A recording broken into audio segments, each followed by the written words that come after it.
अस्सलाम वालेकुम नाजरीन। आज मैं doctor ज़ुबाला Yasir Lutfi OPD programme में हाज़िर हूँ और आज का हमारा प्रोग्राम जो है वो वज़न को कंट्रोल करने पे है, यानी कि वेट लॉस मैनेजमेंट।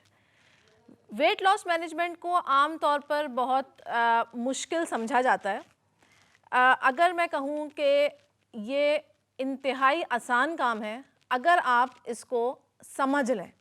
हम अमूमी तौर पे वज़न कम करने को इतना सवार कर लेते हैं कि उसके बाद हम क्रैश डाइट्स के ऊपर चले जाते हैं और क्रैश डाइट्स करने के नतीजा क्या होता है कि हम असाबी तौर पे कमज़ोर हो जाते हैं और जब हम असाबी तौर पे कमज़ोर होते हैं तो फिर हम उस चीज़ को फ़र्दर कंटिन्यू नहीं कर पाते। तो ये समझना बहुत ज़रूरी है कि वेट लॉस साइंस बेसिकली है क्या और हमें इस चीज़ को किस तरह से फ़ॉलो करना है। इन तमाम चीज़ों को समझने के लिए मैं आपको 3 चीज़ें बताती हूँ। जैसे मिसाल के तौर पे जब कभी भी हम वेट लॉस मैनेजमेंट की बात करते हैं तो हम 3 चीज़ों को हमें रोका जाता है। एक आपकी चिकनाई है, एक आपका चावल है जिसको हम निशास्ता कहते हैं और एक आपका प्रोटीन है। ख़ास तौर पे चिकनाई और निशास्ता को कहा जाता है कि इसको आप बिल्कुल रोक दें और आप प्रोटीन का इस्तेमाल करें। देखें, ये बात याद रखिए कि जब कभी भी हम फूड पिरामिड की बात करते हैं, हम मुतवाज़न ग़िज़ा की बात करते हैं, तो उसके अंदर हमेशा कार्बोहाइड्रेट यानी निशास्ता, चिकनाई और प्रोटीन इनका एक अमाउंट जो है वो डिफ़ाइन है। एक अमाउंट हमें पता है कि हमें कितना अमाउंट जो है वो इसका लेना चाहिए। तो ये हमारे जितना भी बॉडी के अंदर, हमारे जिस्म के अंदर जितना भी काम हो रहा है, वो तमाम काम जो है इनकी मौजूदगी की वजह से हो रहा है। निशास्ता लेना इसलिए ज़रूरी है कि जिस तरह से एक गाड़ी जो है वो पेट्रोल के बगैर नहीं चलती, इस तरह हमारे जिस्म के अंदर जितने भी ऑर्गन्स हैं वो तमाम आज़ा जो हैं वो कोई ना कोई काम कर रहे हैं हमारी बॉडी के अंदर। तो जब तक कि निशास्ता हमें नहीं मिलेगा, हमारा फ्यूल हमें नहीं मिलेगा, उस वक्त तक वो आज़ा प्रॉपर्ली काम नहीं करेंगे। लेकिन समझना किस चीज़ को ज़रूरी है? समझना इस चीज़ को ज़रूरी है कि हमें वो निशास्ता लेना कितना है, उसकी क्वांटिटी हमें लेनी कितनी है, उसकी मिक़दार हमें लेनी कितनी है, हमें प्रोटीन लेना कितना है, चिकनाई लेनी कितनी है। अगर हम इस चीज़ को समझ जाएंगे तो बहुत आसान है हमारे लिए एक हेल्दी लाइफ़स्टाइल को ऑप्ट करना। पहली चीज़ तो ये है कि अपनी ज़िंदगी से इस चीज़ को निकाल दीजिए कि हमें डाइटिंग करनी है, हमें रिस्ट्रिक्टेड हो जाना है, हमें ये चीज़ नहीं खानी, हमें वो चीज़ नहीं खानी। इस चीज़ से, इस फेज़ से बाहर आ जाएं, चाहे आपका वेट कितना ही क्यों ना हो। लेकिन अगर आप एक नए लाइफ़स्टाइल को शुरू करने की बात करते हैं तो उस वक्त में आप ये सोच लीजिए कि हमें सब कुछ खाना है, लेकिन हमें किस चीज़ में एहतियात करनी है कि हमें चिकनाई की मिक़दार को कम करना है, हमें हेल्दी लाइफ़स्टाइल को ऑप्ट करना है, हमें हेल्दी ज़िंदगी गुजारनी है। और वो लाइफ़स्टाइल चंद रोज़ का नहीं होगा, वो लाइफ़स्टाइल ज़िंदगी भर का होगा। उसके अंदर आपके अंदर जिस्मानी ताकत भी रहेगी, आपके आज़ा जो है वो प्रॉपर्ली काम भी करेंगे। आम तौर पर मुख्तलिफ़ डाइट्स जो हैं वो मार्केट में आ गई हैं, जिसके अंदर मुख्तलिफ़ प्रोटीन डाइट्स भी आती हैं, कीटो डाइट्स भी हैं, इंटरमिटेंट फास्टिंग भी है। ये तमाम डाइट्स जो हैं वो एक ख़ास पैटर्न के तहत बनाई गई हैं और ये तमाम डाइट्स जो हैं ये हर किसी को फॉलो नहीं करनी चाहिए अनटिल एंड अनलेस कि आप किसी न्यूट्रिशनिस्ट या डाइटिशियन से कांटेक्ट करें। पहले आपकी तमाम इवैल्यूएशन होती है, आपको देखा जाता है, आपकी फ़िज़िकल असेसमेंट होती है और उसके बाद ये डिसाइड किया जाता है कि आपको क्या चीज़ फ़ॉलो करनी चाहिए। आज मैं आपको एक ऐसा गुर बताऊंगी कि जिसके अंदर आपको बहुत आसानी से बहुत चीज़ें समझ में आ जाएंगी।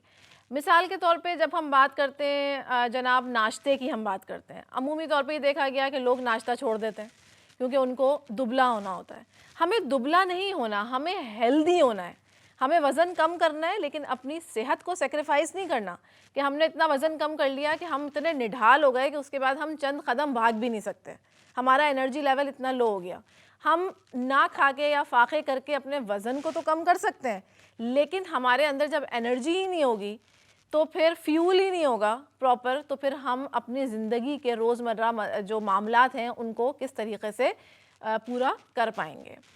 जब हम नाश्ते की बात करते हैं तो नाश्ते के अंदर हमें ये देखना चाहिए कि हमारी किस चीज़ के अंदर निशास्ता मौजूद है, किस चीज़ में प्रोटीन मौजूद है, किस चीज़ में चिकनाई मौजूद है। जब कभी भी आप अपना प्लेटर जो है वो डिज़ाइन करें तो उसके अंदर क्वांटिटीज़ को डिफ़ाइन करें। हमारे पास इस वक्त एक कॉल आई है, हम उसको अटेंड करते हैं और उसके बाद फिर अपने सेशन को कंटिन्यू करते हैं। जी, मैं ये पूछना चाह रहा था कि हाई ब्लड प्रेशर अगर जैसे हो किसी को, तो उसमें हमें किन चीजों की एहतियात जरूरी करना चाहिए, मतलब किन चीजों को खाना चाहिए, किन से परहेज करना चाहिए, और क्या दवाई वगैरह की तरफ किस तरह डॉक्टर से मशवरा करें, या क्या आप इसमें सजेस्ट करेंगे? जी, बहुत अच्छा सवाल आपने किया है कि हाई ब्लड प्रेशर में हमें किन चीज़ों को लेना चाहिए और किन चीज़ों की एहतियात करनी चाहिए। देखिए, सबसे पहले तो ये बात समझ लीजिए कि हाई ब्लड प्रेशर उस वक्त होता है जब हमारी आर्टरीज़ जो हैं वो बंद होना शुरू हो जाती हैं, उसके अंदर चिकनाई जमना शुरू हो जाती है। तो ये ऐसी चीज़ है जो रातों रात नहीं होती, कि साल हर साल की आपकी डाइटरी पैटर्न पे डिपेंड करता है कि आपकी ईटिंग हैबिट्स क्या थी, आप क्या खाते थे, और उसकी वजह से आपकी आर्टरीज़ में चिकनाई जमना शुरू होती है, जिसकी वजह से ब्लड का प्रेशर जो है वो नॉर्मल नहीं रहता। तो ऐसी सिचुएशन में आपको चिकनाई वाली चीज़ों से ख़ास तौर पे परहेज़ करना चाहिए, लेकिन चिकनाई वाली जो चीज़ें हैं उनकी वो चिकनाई जो आपके लिए नुकसानदेह है। ख़ास तौर पे एनिमल फ़ैट से आपको बचना चाहिए, जो सख्त चर्बी होती है। ऐसी ग़िज़ाओं से आपको बचना चाहिए जो सख्त चर्बी के अंदर पकाई जाती हैं। ख़ास तौर पे हमारे यहाँ बाहर के जो खाने होते हैं वो चिकनाइयों में ही पकते हैं, ठीक है? तो ऐसी चिकनाई से आपको परहेज़ करना चाहिए। अच्छा फ़ैट आप कंज़्यूम करें, प्लांट सोर्स से जो चिकनाई आती है उसको आप कंज़्यूम करें तो आपकी आंतों के अंदर जमेगा नहीं। लेकिन अगर आप एनिमल सोर्स से चिकनाई को हासिल करेंगे तो वो आपकी आंतों में जमेगा और वो आपको नुकसान पहुंचाएगा। तो आप जो है वो चिकनाई वाली चीज़ों से परहेज़ करें, और इसके अलावा नमक की मिक़दार जो है वो अपने खानों में कम करें। कुछ टाइम के बाद आपका जब आर्टरीज़ खुलना शुरू होंगी, आपके फ़िज़िकल एक्सरसाइज़ के साथ-साथ जब आर्टरीज़ आपकी खुलना शुरू होंगी, तो फिर आप अपने लाइफ़स्टाइल को बेहतर से बेहतर करते चले जाइए। मुझे उम्मीद है कि आपको जवाब मिल गया होगा। अब हम अपने सेशन को वहीं से कंटिन्यू करते हैं जहाँ से हमने इसको छोड़ा था। हम बात कर रहे थे नाश्ते की, कि जब हम प्लेटर बनाते हैं, तो जब आप प्लेटर बनाएं तो आप ये देखें कि सबसे पहले आपने निशास्ते में यानी कार्बोहाइड्रेट में क्या चीज़ रखी है। कार्बोहाइड्रेट में अगर आप एक ब्राउन ब्रेड का स्लाइस, या मल्टीग्रेन का ब्रेड का स्लाइस, या फिर नॉर्मल जो आपकी ब्रेड आती है वो, या फिर एक छोटी रोटी जो कि आपके तकरीबन 60 ग्राम जो आपका आटा होता है, जो कि गूंधा हुआ आटा नहीं होता, 60 ग्राम आटा जो है वो आपका उसकी रोटी होनी चाहिए। या तो आप इनमें से कोई एक चीज़ ले लीजिए, ये आपका कार्बोहाइड्रेट का पोर्शन हो गया, ठीक है, एक स्लाइस, एक सर्विंग हो गई। उसके बाद आपने जो है वो एक अंडा ले लिया। अंडा जो है वो आप जर्दी के साथ कंज्यूम करें। अगर आपको 2 अंडे खाने का दिल चाह रहा है तो आप एक की जर्दी निकाल दीजिए और एक को जर्दी के साथ कंज्यूम करें। बॉईल कर लीजिए, कोई इशू नहीं है। ऑमलेट बना लीजिए, कोई मसला नहीं है। अंडे को आप जो है वो स्क्रैम्बल कर लें, कोई मसला नहीं है। आप उसके अंदर मशरूम्स ऐड कर लें, प्याज डाल लें, टमाटर डाल लें। मुख्तलिफ़ रेसिपीज़ हैं। आपको अवॉइड क्या चीज़ करनी है? आपको अवॉइड ये करनी है कि आपको अंडे को जब आप तलें या बनाएं तो उसको आप बहुत ज़्यादा ऑयल में ना बनाएं, बल्कि एक टेबल स्पून ऑयल जो है वो आप कंज्यूम करें। अमूमी तौर पे लोग मुझसे पूछते हैं कि भाई हमें 1 टेबल स्पून में किस तरह बनाएं, इससे तो बनता ही नहीं है, ना अंडे की शक्ल आती है, वो तो कैसा अजीब सा लगता है। तो देखें कुछ चीज़ें हमें कॉम्प्रोमाइज़ करनी पड़ती हैं। अंडा जो है अगर आप बहुत आराम से 1 टेबल स्पून या 1 टीस्पून ऑयल में बन जाता है, लेकिन यह है कि अगर आपने उसके अंदर ज़्यादा ऑयल डाल दिया तो आपने कैलोरीज़ उसकी बढ़ा दी, ठीक है, आपने उसकी अफादियत खो दी, आपने कैलोरीज़ बढ़ा दी, वो आपके लिए नुकसानदेह हो जाएगा। तो अंडा आपने ले लिया, मैंने आपको बताया आप 2 अंडे कंज्यूम कर सकते हैं। उसके साथ जो है वो आप 5 बादाम, 5 काजू या 5 किशमिश, इनमें से कोई भी चीज़ ले लीजिए जो आपको आसान लगती है, लेकिन उसकी क्वांटिटी सिर्फ 5 होनी चाहिए। तो इसके अंदर जो है वो आपने ऑयल भी ले लिया, प्रोटीन भी ले लिया और आपने निशास्ता भी ले लिया।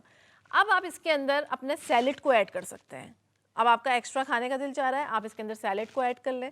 सैलेड को आप ऐड कर लें, आप खीरा ले लें, टमाटर ले लें, इन चीज़ों को ऐड कर लें। इससे आप अपना प्लेटर जो है वो फुल कर लें। ये आपका एक भरपूर नाश्ता है और इसके अंदर ख़तन मैंने ये नहीं कहा कि आपको ब्रेड नहीं खानी है, आपको रोटी नहीं खानी, ऐसा कुछ भी नहीं है। मैंने प्रोटीन भी आपका शामिल किया उसके अंदर और मैंने आपके उसके अंदर रोटी भी शामिल करी। बहुत सारे लोग ये सोच रहे होंगे कि इसको खाने से कैसे वज़न कम होगा। तो इसको खाने से यकीनन वज़न कम होगा, क्योंकि आप कैलोरी डेफिसिट में चले जाएंगे। आप कम कैलोरीज कंज्यूम कर रहे हैं। जब आप कम कैलोरीज लेंगे तो वज़न ऑटोमेटिकली आपका आहिस्ता आहिस्ता आहिस्ता कम होना शुरू होगा। लेकिन ये वज़न बहुत तेज़ी से कम नहीं होगा, आहिस्ता आहिस्ता वज़न कम होगा। जितना ग्रेजुअली वज़न आहिस्ता आहिस्ता कम होता है, उतना ही आपका ये एक सेहतमंद तरीक़ा है वज़न कम करने का। उससे आपकी ना शक्ल पे फ़र्क पड़ेगा, ना आपके और मुख्तलिफ़ ऑर्गन्स पे असरअंदाज होंगी ये चीज़ें। आप एनर्जेटिक भी रहेंगे और अपने काम भी रोज़मर्रा के करते रहेंगे। उसके बाद हम आते हैं जनाब खाने के उस पे। जब आप लंच ले रहे हैं तो लंच में भी आपने ये सोचना है कि आपका कार्ब भी उसके अंदर होना चाहिए, आपका प्रोटीन भी उसके अंदर होना चाहिए और आपका फैट्स भी उसके अंदर होना चाहिए। अब इस चीज़ को हम किस तरह पूरा करें? इस चीज़ को पूरा करने के लिए आप जो हैं वो सबसे पहले एक सैलेड की प्लेट रखें अपने साथ, और उसके अंदर आप एक मीडियम साइज़ का खीरा ले लें, एक मीडियम साइज़ का टोमेटो ले लें, उसको आप काट के पहले वो खा लें। सबसे पहले आप सैलेड कंज्यूम करें। उसके बाद आप एक रोटी 60 ग्राम आटे की रोटी आप ले लें, वही रोटी आपने कंज्यूम करनी है। और उसके बाद आपके घर में जो कोई भी सालन पक्का है उसके अंदर बेहतर तो बहुत ये है कि जो आप अपने घर वालों के लिए बना रहे हो उसके अंदर भी ऑयल की क्वांटिटी कम हो, लेकिन ये अडॉप्ट करना बड़ा मुश्किल हो जाता है। बहुत आराम से चीज़ें चेंज होती हैं। लेकिन अगर आप आपको वही चीज़ कंज्यूम करनी है तो आप उसके अंदर से थोड़ा सा सालन अपनी एक बोटी के साथ ले लीजिए, और ऑयल जिस हद तक पॉसिबल हो उसके अंदर से ऑयल जो है वो हटा दें। वो सालन आप लें, आप एक रोटी लें और आप सैलेड की प्लेट लें। ये एक भरपूर आपका खाना है। इसमें आपको ये फीलिंग भी नहीं आएगी कि घर में जो पक्का है वो मैं कंज्यूम भी नहीं कर सकती। अगर आपका रोटी खाने का दिल नहीं चाह रहा तो आप 7 से 8 टेबल स्पून जो है वो चावल ले सकते हैं। और वो चावल कौन से होंगे? वो बॉइल्ड चावल भी हो सकते हैं, लेकिन चिकनाई के बगैर होने चाहिए। ये नहीं कि आपने उसके अंदर ऑयल बहुत ज़्यादा डाल दिया। तो वो चावल भी आप ले सकते हैं, रोटी की जगह पे आप रोटी भी ले सकते हैं। ठीक है, ये आपका प्रोटीन भी हो गया, आपका कार्बोहाइड्रेट भी हो गया, आपका सैलेड भी आ गया। और जो ऑयल है वो ऑयल आपके डेफिनेटली खाने के अंदर कुछ ना कुछ ऑयल तो आएगा ही, तो वो ऑयल भी आपने कंज्यूम कर लिया। उसके बाद हम आते हैं डिनर पे। डिनर में भी आपने यही करना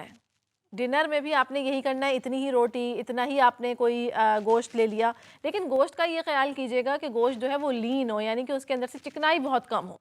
जब हम गोश्त लेते हैं, एक चिकना गोश्त होता है, एक सादा गोश्त होता है, तो कोशिश ये कीजिए कि सादे गोश्त की तरफ आएँ और वो ज़्यादा कंज्यूम करें। रोटी आपने ले ली, इसकी जगह पे आप चावल भी ले सकते हैं, लेकिन आपको सैलेड लेना है। आपके रात के खाना आपके दोपहर के खाने से ज़्यादा मुख्तलिफ नहीं है, लेकिन हमें जिस चीज़ की एहतियात बहुत ज़्यादा करनी है वो ये कि रात का खाना आप 9 बजे के बाद ना खाएं। ये एक ऐसा लाइफ स्टाइल है जिसको आपने ऑप्ट कर लिया और अपने घर वालों को भी इसकी तरफ आप ले आए, तो आपकी ज़िंदगी बहुत बेहतर हो जाएगी। क्यों? इस वजह से क्योंकि हम रात का खाना खाने के बाद फ़ौरन सो जाते हैं, हमारी कोई फ़िज़िकल एक्टिविटी ही नहीं होती। अगर हमारी कोई फ़िज़िकल एक्टिविटी ही नहीं होगी तो ऑब्वियसली क्या होगा कि वो कैलोरीज़ बर्न नहीं होती और वो हमारे बॉडी के अंदर चिकनाई बन के जमना शुरू हो जाती हैं। उससे हमारा फ़ैट कंटेंट जो है वो बढ़ना शुरू हो जाता है। तो रात का खाना भी उससे मुख्तलिफ नहीं है। आप चावल भी कंज्यूम कर सकते हैं, आप रोटी भी कंज्यूम कर सकते हैं और आप दावतों में भी जा सकते हैं, लेकिन सिर्फ आपको एहतियात क्या करनी है कि आपने खाना कम है।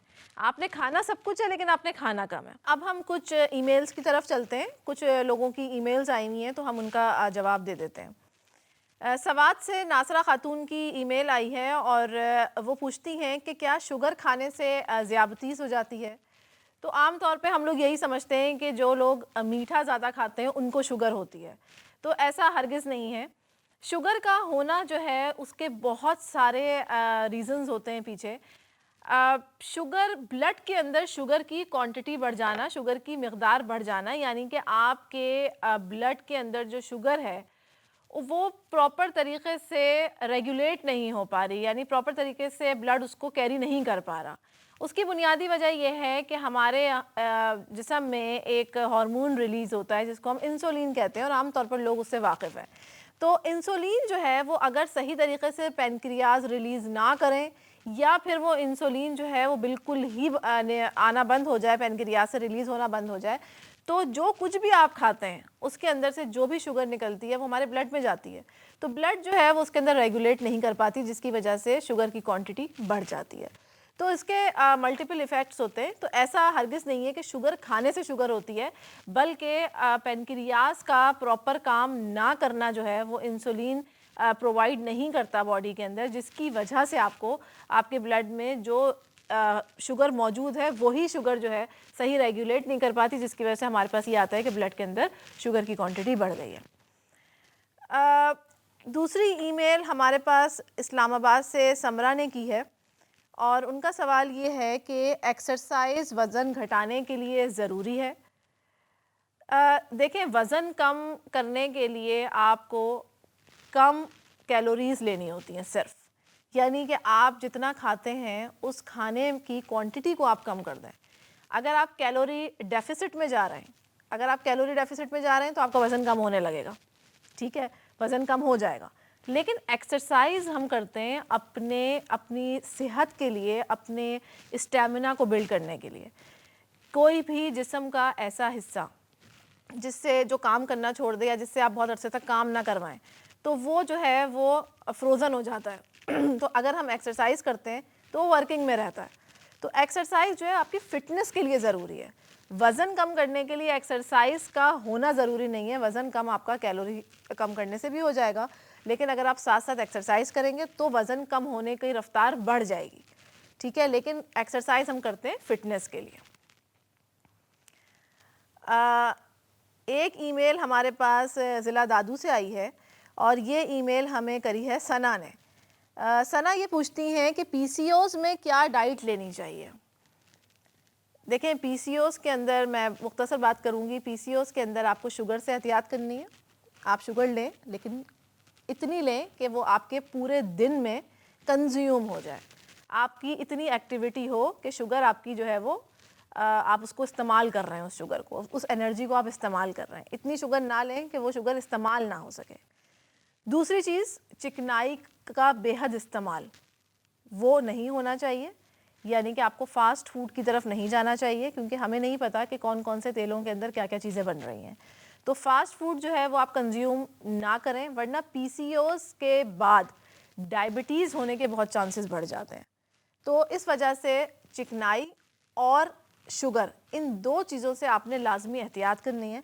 इसके अलावा आपकी कोई एहतियात नहीं है। आप जितना खाते हैं उसे थोड़ा सा कम कर लें, हाथ खींच लीजिए, और इसके अलावा इन दो चीज़ों से एहतियात कीजिए, तो आप पीसीओज़ को कंट्रोल कर सकते हैं। क्योंकि पीसीओज़ में अमूमी तौर पे वज़न बढ़ने के चांसेस ज़्यादा हो जाते हैं, क्योंकि शुगर सही तरीके से रेगुलेट नहीं करती।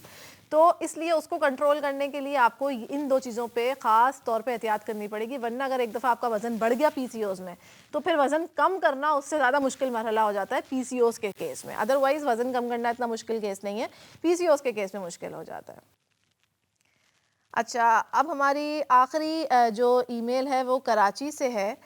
कराची से अनीला पूछती हैं कि वज़न की कमी के लिए कार्ब छोड़ना ज़रूरी है, यानी कि निशास्ता। ये बात मैंने अपने शुरू में ही आपको बताई कि निशास्ता जो है वो हमारी बॉडी का फ्यूल है। हमारी बॉडी को उसकी बेइंतहा ज़रूरत है और वही एनर्जी के तौर पे हमारी बॉडी यूटिलाइज़ करती है, ठीक है। ये एक निज़ाम है। तो कार्ब को बिल्कुल छोड़ने की ज़रूरत नहीं है आपको, लेकिन कार्ब को आपको कम क्वांटिटी में कंज्यूम करना है, ज़्यादा क्वांटिटी में कंज्यूम नहीं करना। तो यहाँ से ये बात साबित होती है कि कार्ब्स हम ज़रूर लेंगे, क्योंकि ये हमें डिफ़ाइंड है कि आपको तमाम ग्रुप्स कंज्यूम करने होते हैं, प्रोटीन, कार्बोहाइड्रेट, फ़ैट्स। लेकिन जो है कार्ब्स को हम मुकम्मल तौर पे अगर छोड़ेंगे तो हम अपनी सेहत को सेक्रीफाइस करेंगे।